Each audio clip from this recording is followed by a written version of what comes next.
নমস্কার, তন্দ্রা লিটল ওভেনে আপনাদের সকলকে স্বাগত। আজকে আমি আপনাদেরকে চিকেন নুডলস করে দেখাবো। তাহলে শুরু করি রেসিপিটা। এখানে আমি কিছু আটা নুডলস নিয়ে নিয়েছি। এই নুডলসটা দিয়ে আজকে আমি রেসিপিটা দেখাবো। এখানে জল নিয়ে নিলাম একটা পাত্রে, তাতে একটু তেল দিয়ে দিয়েছিলাম, আর নুডলসগুলো দিয়ে বয়েল করে তুলে নিচ্ছি।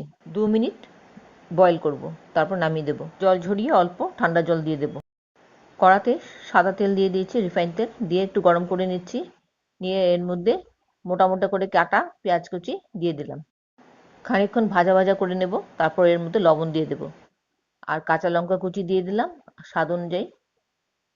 দিয়ে দিলাম ক্যাপসিকাম। সবগুলো একটু একটু করে ভেজে নেব। তারপর দিলাম গাজর কুচি আর ব্লাঞ্চ করা কড়াইশুঁটি। খানিকক্ষণ সবজিগুলো একটু ভাজা ভাজা করে নিচ্ছি।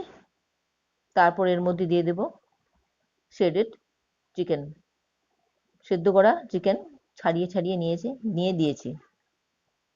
তারপর নুডলসটা দিয়ে দিলাম বয়েলড। এর মধ্যে একটু সয়া সস দিয়ে দিলাম স্বাদ অনুযায়ী। দিয়ে খুব ভালো করে মিশিয়ে নেব। ফ্লেমটা হাই টু মিডিয়াম থাকবে, কারণ চাইনিজ কুক করলে সবসময় একটু হাই ফ্লেমে রান্না করতে হয়, তাই ফ্লেমটা একটু হাইতে রেখে ভাজা ভাজা করে নেব। এরপর দিয়ে দিলাম একটু পেপার, গোলমরিচ গুঁড়ো দিয়ে ভালো করে মিশিয়ে নিচ্ছি। খুব ভালো করে ভাজা ভাজা করব কিন্তু। তারপর নুডলসটা পরিবেশন করে নেব। আশা করি আপনাদের ভালো লেগেছে। যদি ভালো লেগে থাকে তাহলে একটা লাইক দেবেন, বন্ধুদের সাথে অনেক অনেক শেয়ার করবেন। ভালো লাগলে কমেন্টসে জানাতে ভুলবেন না। আমার চ্যানেলটাকে সাবস্ক্রাইব করে না থাকলে প্লিজ আমার চ্যানেলটাকে সাবস্ক্রাইব করে নেবেন, আর ফেসবুক থেকে দেখে থাকলে ফলো করে নেবেন। খুব হেলদি ওয়েতে আমি করেছি আটা নুডলস দিয়ে। টিফিনে বাচ্চাদের বা বড়দের অফিসে নিয়ে যেতে খুব ভালো একটা রেসিপি।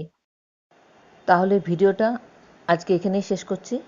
আবার দেখা হবে আপনাদের সাথে পরবর্তী অন্য কোনো এক রেসিপিতে। ভালো থাকবেন সবাই, ভালো খাবেন। নমস্কার।